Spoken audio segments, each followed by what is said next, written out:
Professores e professoras de escola dominical, tudo bem com vocês? Deus nos dá essa oportunidade de versarmos, discutirmos mais uma lição.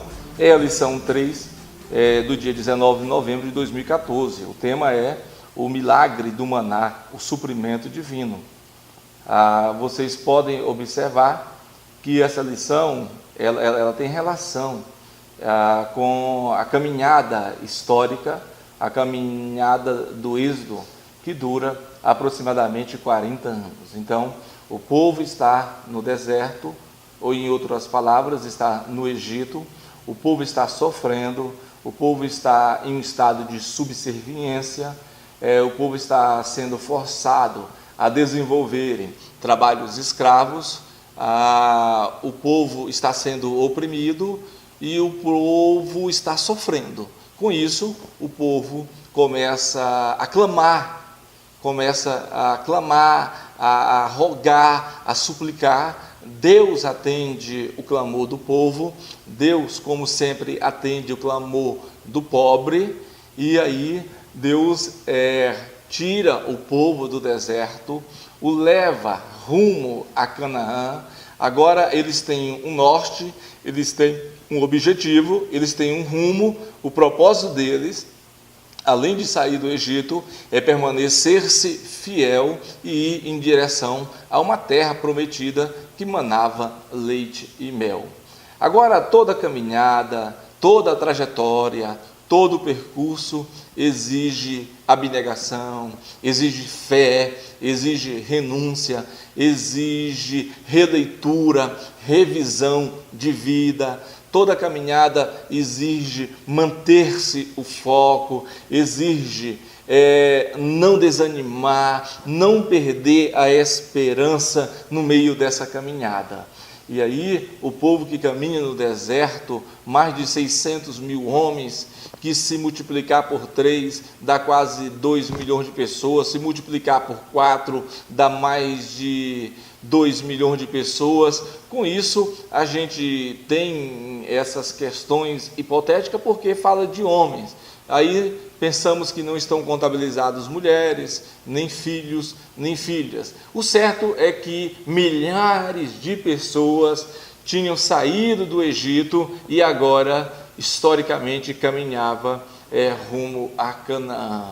E essas pessoas precisariam de uma logística mínima, suficiente, necessário, precisaria de provisões, precisaria de atendimento em todos os sentidos da sua vida, e Deus proporciona a essas pessoas o que elas precisavam para continuarem caminhando. Deus providencia água lá no deserto, providencia alimento no deserto, providencia sombra no deserto. Um exemplo disso é a gente observar que quando o povo caminhava ali no deserto, havia uma nuvem que, além de guiá-los, aquela nuvem, ela proporcionava sombra para que aquelas pessoas, em decorrência da alta temperatura, da questão dos raios solares, não viessem desenvolver algum tipo de doenças na pele, como câncer e outras doenças. Com isso, Deus protegia aquele povo também nesses termos. Durante a noite havia uma coluna de fogo que, além de dirigir aquelas pessoas, servia para aquecê-las, porque durante o dia era uma temperatura de aproximadamente 50 graus. Durante a noite, drasticamente caíam-se as temperaturas, e aí Deus colocava a coluna de fogo ali para aquecer aquelas pessoas. Então, o cuidado de Deus é especial, o cuidado de Deus é específico para com os seus eleitos, para com os seus escolhidos, para com os seus filhos e para com as suas filhas. Eu tenho convicção que você não tem nenhuma dúvida do cuidado de Deus, da ação protetora, da ação paternal de Deus. Ele age em nossas vidas como um pai que protege, um pai que corrige, um pai que cuida, um pai que indica qual é o caminho que devemos andar. Então é nesse cenário aí do povo de Deus, nessa construção de vida, que o povo está lá no deserto E aí Deus não deixa lhes faltar alimento.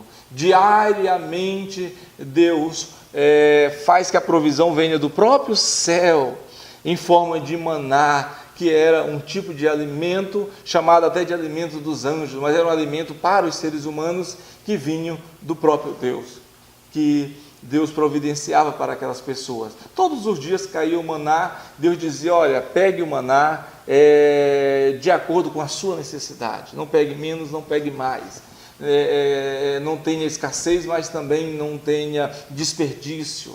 Assim é o alimento de Deus, ele nutre na medida certa, ele tem a proteína certa, ele tem as calorias na medida certa. Então é assim que Deus faz.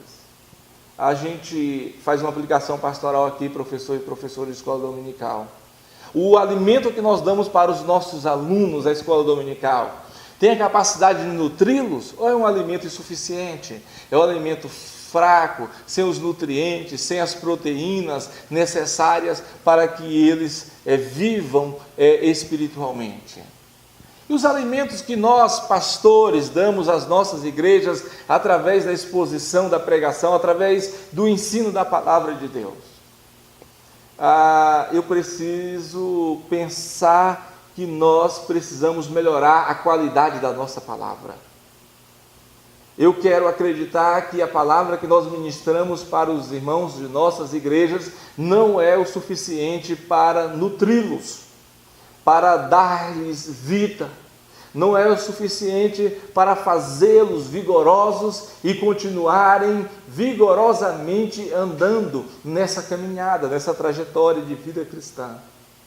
Eu quero dizer que nós, pastores, precisamos orar mais. Nós, pastores, precisamos levar a ideia do ensino uma coisa mais séria. O ensino bíblico não deve ser setorizado, não deve ser politizado. O ensino bíblico, ele não deve ser colocado de modo irresponsável. Deve ter um programa, devemos ter uma fidelidade bíblica nas Escrituras e entender que as Escrituras, na sua exposição, são suficientes para nutrir o nosso povo. Então, todos nós, pastores, obreiros, professores, que militam na área do ensino, a gente precisa refletir sobre isso. O quão o nosso ensino é verdadeiro, o quão o nosso ensino tem profundidade, o quão o nosso ensino tem relevância na vida daqueles que estão ouvindo. Nós podemos estarmos como pastores nanicos, sofrendo de nanismo espiritual, onde nós não temos uma mensagem, uma palavra poderosa capaz de fazer a pessoa seguir a sua vida cristã. O maná, ele era para dar vigor, ele tinha as qualidades necessárias para fazer a pessoa andar, a caminhada era muito grande. E aí a gente faz esse recorte, essa aplicação, e nós nos perguntamos, o maná que nós oferecemos às igrejas, aos membros, o maná que nós oferecemos nas terças-feiras, é suficiente para essas pessoas terem vida, terem dinamismo, vigor espiritual? Então, é um milagre do maná. O maná é o suprimento divino, o maná é a palavra de Deus para as nossas vidas. Todos os dias caía o maná, com exceção do sábado. A ideia de ir buscar o maná todos os dias, na sexta-feira caía dobradamente. E a ideia de ir e vir buscar maná é a ideia do nosso acesso à presença de Deus. Quem ministra a palavra de Deus não pode perder o seu coração, não pode afugentar, não pode afastar o seu coração da presença de Deus. Então, eu reitero aqui que para darmos o maná divino, um maná de qualidade, um maná capaz de sustentar essas pessoas na fé, nós, professores, professoras, pastores, pastoras, precisamos melhorar o nosso ministério da palavra. Investir mais, estudar mais, orar mais, viver mais a palavra. A palavra, ela não pode ficar refém de ideologias, de grupos, de políticas. A palavra, ela deve ser ministrada por homens e mulheres preparados, habilitados, competentemente pelas Escrituras para ministrar a palavra de Deus. Então, professor, dá para você ter a noção do desafio que temos nessa lição. Deus abençoe a todos em nome de Jesus.